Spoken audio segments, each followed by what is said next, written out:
Heute möchte ich euch erklären, was für eine Rolle es spielt, welche Art von HDMI-Kabel ihr an eurer Konsole oder eurem PC benutzt. Ich habe in den letzten Jahren viel Erfahrung zu diesem Thema gesammelt und möchte diese gerne weitergeben. Alles egal? Als HDMI-Kabel neu waren, gab es im Gaming-Bereich immer die einfache Weisheit: Du kannst auch das billigste Kabel nehmen. Entweder das digitale Signal kommt an und du hast ein Bild, oder eben nicht. Dann ist das Kabel defekt und sollte getauscht werden. Ganz so einfach ist es heute leider nicht mehr. Richtig ist, dass das Bild durch ein hochwertigeres Kabel nicht besser aussieht. Und ein Gerät, das lediglich Full HD ausgibt und ihr direkt an den Fernseher anschließt, sollte meistens auch mit einem billigen Kabel klarkommen. Wenn es aber an 4K-Auflösungen und HDR geht oder Receiver, Verteiler, Switches oder Adapter im Spiel sind, sieht das alles schon ganz anders aus. Auch die Kabel, die der PS4 Pro und Xbox One X beigelegt werden, führen oft genug zu Problemen, wenn man die volle Leistung der Konsolen in Kombination mit einem 4K HDR-Fernseher nutzen möchte. Standards. Obwohl alle HDMI-Kabel von außen völlig gleich aussehen und auch immer passen, gibt es unterschiedliche Versionen, die sehr unterschiedliche Datenbandbreiten und Funktionen unterstützen. So funktionieren 4K-Auflösungen mit 30 Hz ab HDMI 1.4, 4K 60 erst ab HDMI 2.0. HDR kam schließlich mit dem HDMI 2.0a Standard dazu. Die Probleme.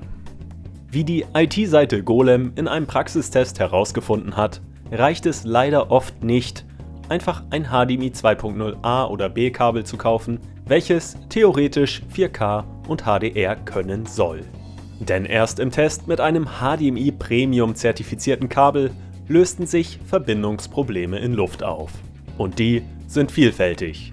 Neben einem schlichten schwarzen Bild kann es Tonaussetzer oder sporadische Bildaussetzer in den unterschiedlichsten Intervallen geben. Manchmal gibt es auch offensichtliche Falschfarben und häufig auch einen unterschiedlich starken Schneeeffekt, der an analoges Fernsehen erinnert. Möglich ist auch, dass bestimmte Auflösungen oder HDR bei der Konsole oder dem PC gar nicht erst ausgewählt werden können. All diese Symptome deuten darauf hin, dass das Signal nicht ausreichend stark beim Wiedergabegerät ankommt. Kabellänge. Im Test von burosch.de kam es bei Kabellängen über 3 Meter regelmäßig zu Problemen.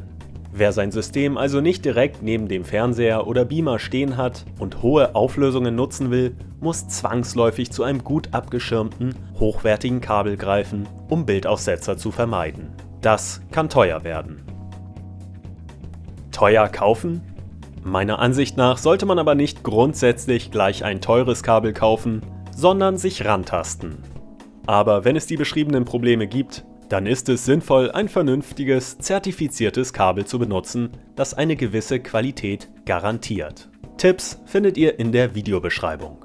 Und um eines nochmal ganz klar zu sagen, das Bild wird durch ein teureres Kabel nicht besser werden. Es ermöglicht nur eine höhere Bandbreite und einen zuverlässigeren Betrieb.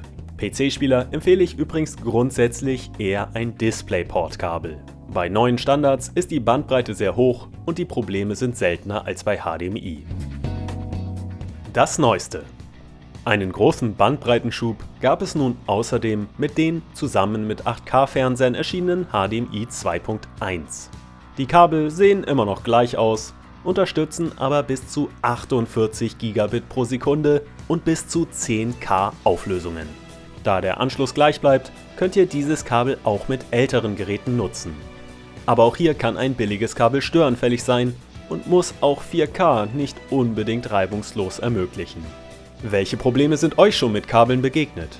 Schreibt eure Erfahrungen und Lösungen gern in die Kommentare. Wie ihr vielleicht schon gesehen habt, seid ihr gerade Zeuge meines ersten gesponserten Videos. Passend zum Thema HDMI möchte ich euch die Live Gamer 4K-Karte von Ava Media vorstellen, mit der ihr Gameplay mit bis zu 4K 60 und HDR über HDMI aufnehmen und streamen könnt.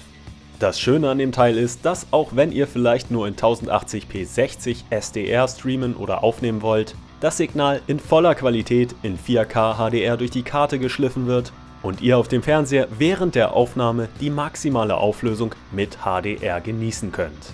Ich hab's ausprobiert und bin sehr zufrieden mit der Leistung der Karte. Ach, und habe ich schon erwähnt, dass das gute Stück RGB-Beleuchtung hat? Wer aber keine Karte in seinen PC einbauen will, kann auch die Live Gamer Ultrabox wählen. Auch die schleift 4K 60 HDR durch und kann über USB noch bis zu 4K 30 aufnehmen. Außerdem möchte ich euch noch das Livestreamer AM133 Mikrofon vorstellen. Wie ihr hören könnt, ist es ziemlich gut, denn ich habe heute alles mit diesem Gerät aufgenommen. Vielen Dank für eure Aufmerksamkeit und Unterstützung. Ich freue mich natürlich über eure Abos, Likes und Kommentare. Bis zum nächsten Mal. Tschüss!